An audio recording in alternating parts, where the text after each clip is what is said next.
billahi min ashaytaani rajim bismillahi rahmaani rahim alhamdulillahi rabbil alamin ginnaaw bi ñu sant yàlla julli ci sang bu tedd bi sallallahu alayhi wa sallam dañuy jël nuyoo bi teg ko ci sunu xalif général Baye Abdourahim Seck yal na yàlla dolli wéram jël nuyoo bi teg ko ci loxoom mu jàll ñu ko ci kilifa ji yi nekk ci commune Thiénaba yëpp mais également di nuyu le sous-préfet Diack Sarr également nuyu le maire de la commune Talla Diagne dala di jaajëfal aussi waa Daawur TV yi nga xam te ne tey ñoom ñoo ñëw jël ñu tey ñu joxe suñu xalaat par rapport ak situation bi nga xamante ni moom moo fi xew ci Thiénaba donc éclaircissement la ñuy njëkkee d'abord par rapport ak sortie le maire Talla Diagne bi mu defoon il y a de cela maintenant 2 jours ñu indi ci d'abord ay tontu donc dugg ci Ali Kala ji li waral coow li tontu yi njëkk indi rek par rapport ak 79 dossiers yi nga xamante ni délibération yi ñu def keroog le 24 mercredi 24 bi mu ñëwee muy gëmal nit ñi ni ay jàkkalaat ay moo xamul donc yooyu la ma bëgg nit ñi xam ni délibération yi fa def yëpp di 79 dossiers muy lu wér loo xam te ni kenn sosu ko benn mosquée moo ci am te mosquée boobu mu ngi am nekk Daaru Mbodj 300 mètres carrés mais également benn demande de lotissement moo ci am muy village de Lomb loolu na ko nit ñi xam kon 79 dossiers yi benn jàkka moo ci am ak benn demande de lotissement kon loolu bu bëgg a gëmal nit ñi amul ci biir délibération yooyu di 79 am na ci ñoo xam te ay français la am na ci ay guinéens mais également am na ci ñoo xam ne ñi ëpp Dakar lañ dëkk ñi donc Thiès ñi ngi dëkk donc fële Xombol donc li ñuy bëgg a indi foofu mooy que ñun depuis 2014 ba léegi bu ñu gisee li ñu fi def ci délibération moom dañ naan conseil municipal bi nga xam te ni Talla Diagne jël na ko moom jël na coupe bi loolu la ñuy wax parce que moom yoonama ci suuf si nga xam te nii moom njariñ am na njariñ ci nit ñi nga xamante ni ñoom ñoo ko dëkkee mais moom jéemul a def benn jéego pour ñi nga xamante ni ñu ngi jël seen suuf di ko jox ñeneen ñu koy jéggaani mu jéem ci def benn effort def naa ni man conseil laa te conseil yi mën nañ ma seede am na ay proposition yoo xam def naa ko te sous-préfet était témoin wax naa leen ni leen ñun en tant que conseil waruñu yombal nit ñi nga xamante ni dëkkuñu fi ñëw ci suñu dëkk bi fii di jël ay hectares ñu leen ko jox ay ñoo xam ay borom tur lañ ñoo xam te ne ñu ngi ci yor ay yenn ndombal tànk yi jox leen ay hectares yoo xam te teguñu ko fenn même ba ci délibération yi nga xam te ni moo am mercredi passé da ngay gis benn nit boo xam te ni parce que am na benn décret bu génn parce que am na nombre d'hectares yoo xam te ni nii le maire tey mënatu ko joxe mais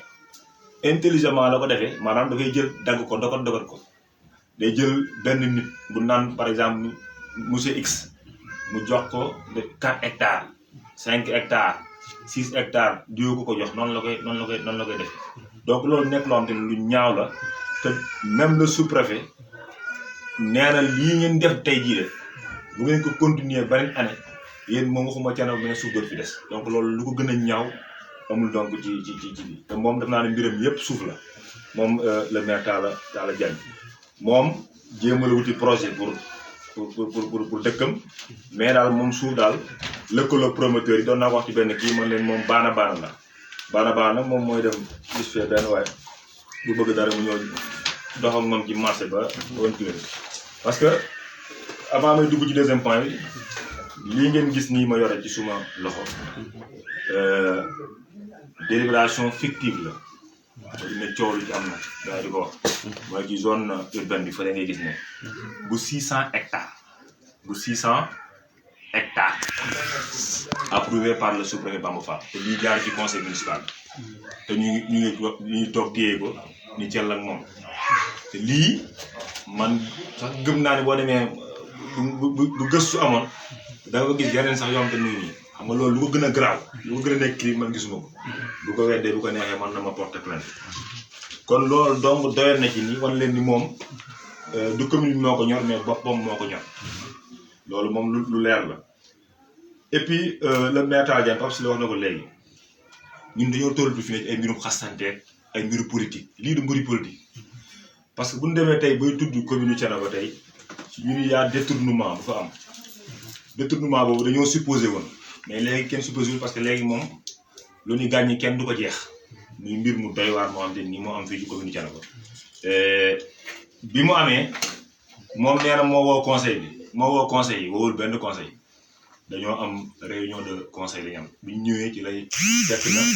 ñu war a def budget 2021 ñu jox ñu le compte administratif 2010 ñu war koo voté conseil yu ko yëpp li ci ëpp bi ñu joxee seen compte administratif bu 2019 ci lañu xam ni carrière bi kat moom stationnement moom lii mu indi moom doy na waar kon nekkul moom moo woon ñu naan nangam déedéet loolu dañ koy demandé teg ko fële parce que loolu nu mu ko waxee noonu amewul ni bi ñu ñëwee conseil donc ñu waxtaan ci par rapport ak li nga xamante ni mooy stationnement bi génn 600 000 francs fu ñu doon xaar 15 millions supposons nga ñëw am fa 600 000 loolu je pense que catastrophe mënu ko weesu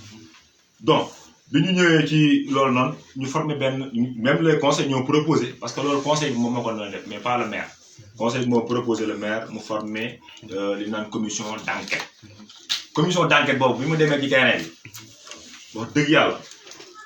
li mu indi moom lu ko gën a doy waar amul te maire yaakaar naa wax dina ko arrêté mu demee tuuti dina noppi dina tëj gémmiñam parce que moom waratul wax parce que li commission d'enquête bi leeral man waxuma la sax 2019 de mais même année yi passé da ngay xam ni catastrophe am na donc commission d'enquête bi moo nekk nii ma yor ni suma loxo le rapport d'enquête jàpp naa ne tas nañ ko fu ne rapport d'enquête bi li ci gën a yéeme mooy gars yi 11 jours lañ ko def 11 jours fukki fan ak benn yi ñu def génn nañ ci valeur de 1,56 000 francs les 11 jours 11 jours yooyu boo jëlee fois 2 dafay nekk 22 jours 22 jours di la jox 2,112 000 francs maanaam 22 jours waxuñu la 30 jours de mais 22 jours parce que boo def enquête les week-ends du ci bokk da nga koy génne donc ñoom intelligemment ñu génn week-end yi 8 jours yooyu mais également défalquer na 2 jours de fête parce que loolu texte yi moo ko wax 2 jours de fête bi nga génnee kon dañuy retrouver ak 23 millions 040 000 waaw sëñ ñun bañ fi toogee 2014 ba léegi nii Talla Diagne dañu indi benn compte administratif bu ñu génnee lu mat maximum 4 millions amul. ci ay kàddu yi Gora Diagne nee na lan li tax commission d'enquête bi génne loolu noonu maanaam ñi nga xam ne ñoom ñooy borom camion yi dañoo grève woon 15 jours léegi bi ñu retourné bi ñu ñëwaatee ci grève nag moo tax ngeen am somme boobu noonu. jërëjëf xam nga Gora li mu xamul mooy jamono ji ñu toll nii jamonoy corona jamono boo xam te ni activité yëpp nit ñi yoratuñu dara ci la lii génn moom li waroon wax xam nga lu waroon wax daa waroon ne jamono bu métti ci lañ def enquête génn 1,56 000 moom daa saa wax ji de maanaam 1,56 000 ci jamono ji nga xam te ni mooy jamonoy corona jamono bi nga xam te ne mag tuuti xale dara ci la ñuy def enquête génn 1,56 000 francs 11 jours day wax rek de loolu ay lay la bu muy indi di teg mais wóor na ko ni ci jamono bi ñu defee enquête nii lan la génn 1 million nangam ma ne bu jamono neexaatee kon boo defee enquête waxuma la 1 million waaye ba ngaa génne 3 millions par mois kon loolu waxu kaso waxu jaaxal donc rapport bi tam jàngat bi ñu ciy def waxuma la 2014 2015 mën naa jël rek war na ni maanaam lii waxuma la catastrophe mais dafa romb catastrophe parce que boo xoolee le compte administratif année yi nga xamante ni moom moo weesu maa ngi ak le compte administratif 2016 compte administratif 2016 mu ngi nii ñu ngi doon xaar par exemple 13 millions pour carrière bi génn ko mu génne ñu 3,770 000 francs par mois par la année bu loolu xamal muy dikkee par mois 313 000 lay génne par mois teel foofu ñu dem 2017 di xaar 15 millions mu indil ñu 1,7 million yooyu par mois da lay jox 56 000 francs 56 000 jégal baax la wax 56 000 francs la lay jox par mois nga dem 2018 budget primitif ñu ngi doon xaar 15 millions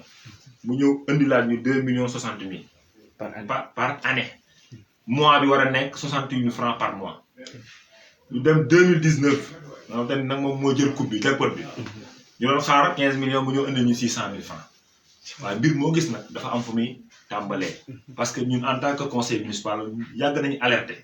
Ndiaga Dieng li may wax xam na ko yàgg nañu alerter donc ni carrière bi li muy génn dafa tuuti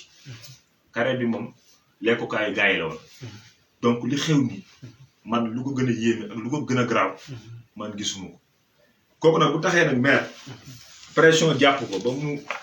ne ci télé yi di génn di wax lu ko neex je pense que li koy dóor mu ngi ñëw parce que li nga xam te ni moo xew na wax dëgg yàlla à 90% wala 99% mun ñu ko jee génte moom la maire Talla Diagne mu neex ko mu naqari ko ñun joxuñu suñu alal keneen ku dul woon moom lañu sàmm woon suñu alal mais également population bi tam moom la ñuy choisir woon teg ko ci boppu commune bi te boobu ay nawleen la fi nekkaloon ñu ko gën a jàng ñu ko gën a xam population bi ne ko ñu fi ëpp yoo lañ choisir kon loolu donc war na tax nag vraiment mu am respect ci nit ñi nga xamante ni ñoo ko fal parce que dégg nañ ko démb bi muy wax nee na ay nawle yu ne ci biti moo tax muy def conférence de presse kon moom dese naa xam li tax moom ñu def ko maire mais malheureusement comprendre lul maanaam li xew wala comprendre lul li nga xamante ni nii moo am actuellement donc di détournement bu grave parce que mu ngi laaj lan mooy détournement mais ñi mu àndal war nañ ko wax lan mooy détournement nag dimbali ko parce que bu demee ba laaj nit ñi lan mooy détournement moom Talla Diagne ça veut dire kon nee na xamul détournement moom détournement daal ni da ngay jol xaalis rek lekk ko mooy détournement déedéet waay mais lii détournement de deniers publics parce que wax dëgg yàlla carrière ba la fay génne Talla moomu ko man moomu ko askanu Thiénaba moo ko moom askanu Thiénaba woo ko moom nag ñoom du kenn mooy ñu naan damay jéggale nangam wala déedéet conseil bi nag di wax nit ñi ni leen moom njëru mu dem ci conférence de presse ak wax di mbel-mbeli conseil bi jox nañ ko feu vert nee nañ ko demal nga porter plainte au nom du conseil municipal conseil bi foofu la mën a yem population bi nag ñàkk ñu fayda ñoom xam nañ ni leen war te ñu ngi ca incha allah te yoon dina def liggéeyam parce que lii nii ku taxaw naan nañ baal diw ça veut dire que xamoo lan moo xew parce que lii kan moo mën a situer responsabilité ku dul yoon moo mën a ñëw ni diw taxe nga ca mais rapport bi ça ne signifie pas que ni voilà diwa lekk wala diwa lekk ñoom dañ leen diglu rek conseil ñoo leen diglu conseil duñu ay juriste conseil ñoo diglu leen bi leen digloo ku ne wax ñi ci taxe ñoom ñëpp maire moom wax na beneen booy bi wax na keneen ka wax na kam fa nekkaloon du mu tudd seen tur donc il faut que ñu respecter nit ñi mbir mi du affaire de fii la farak mouvement présidentiel la bokk ak opposition la yooyu waxu caaxaan la te doolu du waxu responsable yow ñu ngi lay wax ak càcc gu ñu ni moo fi am ci suñu commune Thiénaba nga war cee wax nga xëy di indi nit ñi naan ay politique la ñeneen maa compte gis nga discours am yooyu il faut que mu xam ni maanaam nit ñi dañoo évoluer gis nga léegi Thiénaba bu njëkk ga 1960 ak Thiénaba léegi bokkul de tey ñoo xam te ne say morom doon ma ngi leen jur comme ni nga ko waxee ma ngi leen jur de mais dañoo éveillé seen conscience yi dañ ciy liggéey seen xel mi di mbalax ñu xam droit xam lan mooy yoon ñooñu nag bokkuñu 1960 la doon xew il faut que moom mu bàyyi xel loolu noonu jiitewul ay ñoom 1960 la judd ñu judd après indépendance la jiite kon na bàyyi xelam mi fooye jël débat bi ko orienté fa nekk débat bi di foofu débat fan la mooy càcc gi maire moom ci boppam bu ko wóoree ni moom laalu ci def ci dara kon li mu war def moom mooy mu fexe ba moo wan nit ñi laalu ma te loolu justice moom mooy def liggéeyam ba nga xam ni moom laale wuñu wala taxawuñu bu fekkee loolu ñu mën a taxaw war ko mu war donc loolu nag bu amagul nag wax dëgg yàlla maire mënu fee taxaw naan def naan nang defuma nangam ak kii def nangam ak nangam bu jàppee nag ni mbir mi ni Pape Mor Sylla waxal ni lépp mën a ñu jàpp la tëj dinaa génne nangam teg ci taalu bi bu fekkee loolu mooy jàpp mooy régler situation bi muy nax boppam te li ci kanam rawut ay gën buñ joxee tuuri di nga xam ne wax donc di wax Thiénaba aussi tamit di leen lancer mooy ñu jug taxaw parce que kenn du favoriser donc ak njublan adduna bi wax dëgg yàlla ku fi favoriser njublan nag par parloo dafa baaxul ci ab société te maa ngi am njort boobu noonu parce que tey man jàpp naa ñi nga xam te ne sax dañoo jige la maire te bis bi ñu war na amee mooy kan maire nañ taxaw di lii leer lii feeñ ñu xam fan la dëgg féete mais waruñoo wax dëgg yàlla dugal ci yeneen détail ñuy génn ay conférence peut-être di wax et puis dégg naa muy wax ni xale yi ñoo ma jaaxal waaw mais xale boo xam te ni yàlla def na nga yor soxna yori doom kooku nekk di nga xale kenn mais na bàyyi xelam ñuy fooy fii ay xale ni wutuñ fi ay muskala ñoo ay responsable ñoo xamante ni nii fee mu toog mën nañoo toog gérer ko te kenn du wax nga naan ay xale ana xale yi kan moo leen mën a jël naan nangam ak nangam man kan moo mën a ñëw naan ma jiwoon ne sa ginnaaw wala naam loolu ay jaaxal la rek ak di jéem a lëndëm mën a xelu nit ñi te wax dëgg yàlla tontu bi mu tontu keroog biñ ko laajee ni ko ndax da ngay porter plainte dem jël loolu tontam xam nga loolu tontam mooy conseil municipal jox nañ ma fa beer dañuy plainte foofu daal mooy wax ji moom jàmbaar gi mu doon woote ak njub gi mu doon woote jàpp naa ni daal bu ñu tollee fii nii li ma la wax mooy dinañ dem ci yoon def liggéeyam ku coupable nga xam ne yow yaa coupable après bi donc naa fi def naa fa la toll bu fekkee amuñu beneen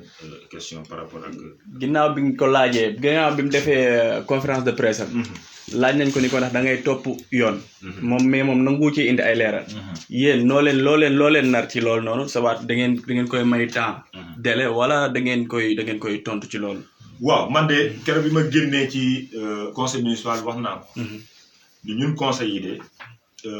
li ñu am mooy suñu kàddu. te à l'unanimité devant le sous-préfet wax nañ ko monsieur le maire mu ne ko dañuy porter plainte. kon moom li ñu war def mooy porter plainte. mais population bi am nañ beneen faveur boo xam ne ñun amuñu ko. te jàpp naa ne ñoom du ñu toog di xaar fii ak ay fan. di xaar waa ji mu naan day porter plainte ñoom ñuy xoole. population bi ñoom looloo gën a gaaw sax. la population. ñoom ñooy génn dem porter ji plainte. te yaakaar naa loolu am na ñu ci nekk. donc du jël sax may déval di ci wax. te ñoom li leen war xam nañ ko. donc ñun ay conseil lañ mais ci population bi lañ bokk. donc ñooñu dañuy xam li leen war ñu dem defi ko mooy dem plainte ji le maire ñu dem ci yoon ñu xam fan la dëgg gi féete. ci conférence de presse am tamit déggaat nañ. mu wax ni bépp tuuma boo leen teg ci kawam. loolu amul ay tuuma la rek. ndax yéen da ngeen dem ba amatoo leen crédibilité ci biir ci commune bi. moo tax ngeen bëgg a profité ci action bi nii. génn ci média bi pour nit ñi xam leen. dégg nañ maire wax loolu boo ko ci doon tontu lan nga ko ci yow. li ma koy tontu xam nga loolu la. mooy monsieur le maire. ñun âge bi ñu am. bi mu koy am moom. xalaat bi ñu am moom amu ko. responsabilité yi ñu yore moom yorewu ko. moom loolu wér la te loolu dama koy wax moom mu bàyyi ko xel. bi ñu toll ñun âge bi ñu toll. di nekk suñu bopp néew ci boppam. li ñuy xalaat moom xalaatu ko. li ñuy def moom daaw ko def. moom monsieur le maire. na bàyyi xel loolu bu baax. gis nga mbir mi. du mbirum ay nangam ak ay politiciens la ñoo ay yooyu xam nga loolu la. day divertir nit ñi. li xew mooy càcc gi. càcc gi nañu fexe mu leer. te sàcc daa am. yaa ngi dégg. waaw sàcc gi dafa leer naññi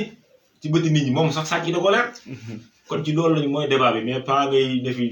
di minimiser nit ñi rek. Pape Mor Sile wax na ko léegi naan ay part la bu xottee comme naa sama yére sax yaa naa xotteewul ma sama yére mosal bi donc yooyu wax dëgg yàlla du waxi responsable. yow bu ñëwee dénk la lu mel ni ab commune am lu fi réer ci ay millions yu bari da ngaa war a futtiku taxaw dem ci yoon yaa ngi dégg setal sa bopp. bu fekkee góor na laale wëcc comme loolu ngay prôné. mais di wane naan man kenn du ma jamak yooyu wax dëgg yàlla moom waxu discours politique la. discours politique nag sore moom dañ koy jàpp waxi politique rek. waxat naa ko ci biir nee naa leen nag ca Saalum wax na lu leer nee na day porter plainte bi mu génne dégg nga ko waxul waxi porter plainte. mais bu porté wu plainte dina am ñeneen ñu porté plainte te boobaa ci lay gën a ñaawee. donc daal ñu ngi koy woo ci lancé bi. mu dem porté ji plainte. ñu dem xool affaire yi fan la war nañu dugg ñenn ci yéen seen première sortie dañoo waxoon dañ doon demander délégation spéciale. mais effectivement gis nga. maire man ma bu nekkoon place am man. néega ni man damay démissionné.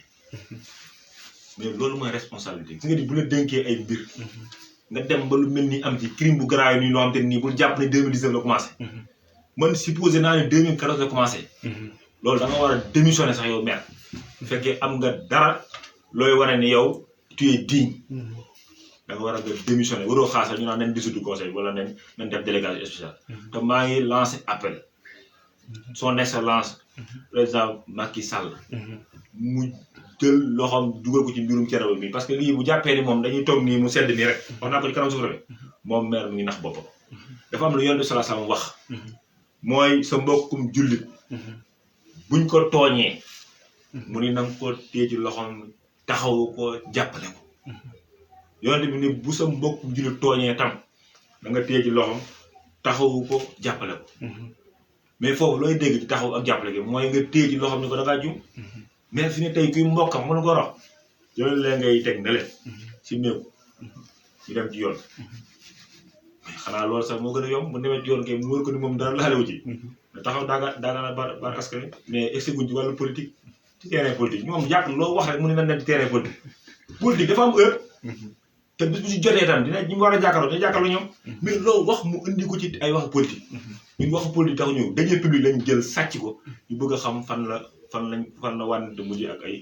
gëtam. mais moom bu ñu ko déggee nee na lii délégation bi spéciale mënu cee am parce que délégation spéciale bi mënee am mooy ku sa mandat jeex. waaw wala nga luubal. te nee na ñaar yooyu def ci benn. moom nag wax dëgg yàlla mais moom yaakaar naa bu demee ba toog ba diglu li mu waxaat. waaw dina xam ni waaye moom mais mandat jeexul mooy bëgg a teg 2 ans. kon kay maire li nga wax noonu. li nga wax dëgg la de léegi délégation yow léegi sa kii bi am nga 5 ans plus 2 ans mu ngi daa ngi dugg sa 7 ans. sa mandat jeex na. tàkk. kon délégation spéciale war naa am. beneen mooy luubal moom waxuma la luubal waaye lii moom daa raw luubal ndax ñu ngi estimé à 100 et quelques millions. 100 et quelques millions yooyu. jeex bu ñëwoon. dëgg yàlla mën nañ cee am ñaari hôpital yu moderne kii comment dirais marché yu moderne yu baax. te pourtant Thiénaba bëgg nañ marché yaa ngi koy wax depuis loolu jigéen ñaa ngi koy jooy. nga luubal lu toll ni 100 nangami millions. dëkk boo xam te ni boo demee ci santé bi nërmeelu na. jaay nga mu dëkk amuñu ambulance. comment dirais kër Ibra dëkku roi bi. kër yaaba amuñu ambulance. waaw yow alal ju toll noonu. bu duggoon ñu dugg ci santé bi. waaw tey dinañ wax ne fële am ñu am ambulance ak ambulance ñu amee solo. amuñu ko bu ñu jëloon xaalis boobu noonu jëndal leen ci ay ambulance yu baax ah bu nit waree dem hôpital ñu mën ko yóbbu. école yi nga xamante ni nii ay abri lañ ne. demal école Cheikh Ibrahima Seck bii nii ñaata classe nga fa gis yoo xamante ni yu màgget la. yoo xamante ni depuis indépendance ba léegi école muy fi. nga jël ay 100 nangam millions ay nit lekk ko ñu naan dañ ko gas suul. yenn conseils yi nga xamante ni c'est des conseils couchés taxaw devant nu mu tuddee di conseil bi di wax naan nañ jël affaire bi gas ko suul te ñooñu c'est des complices du ma tudd seen tur mais xam nañ bu baax li may wax. nit ñi nañuy ragal yàlla ñu xam ni ñun ëllëg même jotaay bi ñu def nii ëllëg dinañ toog ci kanamu borom bi ñu def ko fa. conseil aussi la même chose wax naa keroog mën nañ suñu jotaay bi tey dinañ toogaat ci kanamu borom bi def ko kon nit ki lépp lu muy def da ci xool yàlla maire war naa xool yàlla bu baax ci li muy def ragal yàlla yaa ngi dégg moytu yu bari c'est très important mais wax dëgg yàlla nekk fii di layam comme ni ko ko waa ji waxee ah te ñu war dem yoon mbir mi leer ay caaxaan mënu ko weesu. wax dëgg yàlla bëri na ay priorité yaa ngi fi ni gaañ ñi dëkk yi amul école dëkk yi am yi war a mieux seen école yi mu ngi fi ak ay abri bari na wax dëgg yàlla 100 nangam millions yi wax dëgg fa yàlla bu ñu ko dugaloon foofu kenn waxatu ko danañ ragal yàlla ci li ñuy def wax dëgg yàlla. waaw nee na ginnaaw bi mu waxee tamit nee na maanaam luubal gi lu ko bett la. ndax trésor chaque 3 mois la koy defal situation. loolu donc war naa tax. waa Thiénaba c'est gépp génn. ñëpp génn ñu ko abal bi parce que il est incompétent. moom li ñu ko dénk xamu ko. parce que trésor bi mu wax nii. chaque 3 mois. dana defal situation. waaye yàqi yow 2014 ba léegi yaa ngi fi. même bu la defal situation ne la carré bi la génne. 2014 ba léegi yaa ngi fi mais loolu routine la. boo ñëwee 2014. 2015 2016 ba 2019 nga ni. 600000 yi mënoo ko woon a xam parce que defal na situation mais situation globale comme ni ñu koy waxee lañ koy def c'est pas sérieux. kooku li ñu ko dénk wax dëgg yàlla moomu ko. li mu war def mooy démissionner parce que bu fekkee yow dem nga ba compte administratif mu lay wan ni téeméer junne ñaar fukk mooy génn. yàlla nag yaa fay à ta mission wax dëgg yàlla. maire moom wax dëgg yàlla amatul lu mu wax moom boo dégloo conférence de presse lépp ay toj-toj la wax ju mu wax toj-toj la. moo tax fi ne nii damaa bëgg mu tëj gémmiñ bi noppi. li ñu xam bari na. te bu génnee waxat tam dinañ génn wax. moomul nit ñi mënoo def li nga def ba pare. génn di lay di jéem a lëndëmal xelu nit ñi. na bàyyi ba yoon def liggéeyam. bañ xam fi mbir mi mujjee. mais génn di lay ah. loolu moom ban boo jëloon kaamil sax di waat gars yi duñ gëm li ngay wax. Sénégal la nekk. comme ñaa nga jël kaamil alxuraan ab jullit daal di jël sa kaamil jàpp ba seetlu waat boo paree génn woon ñetti fan. parce que bu doon loolu ay loi du fi am. nañ bàyyi nit ñi ñu jéem a trompé jéem a nax nit ñi parce que nit ñi ay dof ñi dañoo éveillé léegi xam li xew voilà. dernier mot question. donc sama dernier mot mooy sant borom bi subhaanahu wa taala di ñaan yàlla nga xamante ni dara tëw lii nga xamante ni nii ak càcc la ak luubal bu leer yàlla dimbali dañuy womet ba ñuy jàpp sàcc yi nga xamante ni ñoom ñoo ko sàcc te muy leer nañ yàlla mën yàlla defal di woo population bi Thiénaba ñu jug takku gën a taxaw parce que suñuy ressource tam wax dëgg yàlla pour ñu ko bàyyee kenn mu koy nax sayal wala di ko dugal fu la neex ba pare tam bu ñuy tànn tam ñu xool njiit yu jub yu tegu ci aw yoon ñu tànn leen parce que tam yu mel nii daal li koy indi mooy tànn boo xam te nii par loolu wala nangam nit da ngay tànn koo xam te ni ku jub la koo xam te ni wax dëgg yàlla dina défendre askan wi moo ko fi tax a jub du suqi askan wi da koy suqale donc loolu moom moo am solo ñu ngi sant yàlla bu baax di leen gërëm yéen waa daaw situation bi fi mu tollagul nii est-ce que yaakaar nga ni mën naa dem ba àgg ci doxum ñaxtu mais bien sûr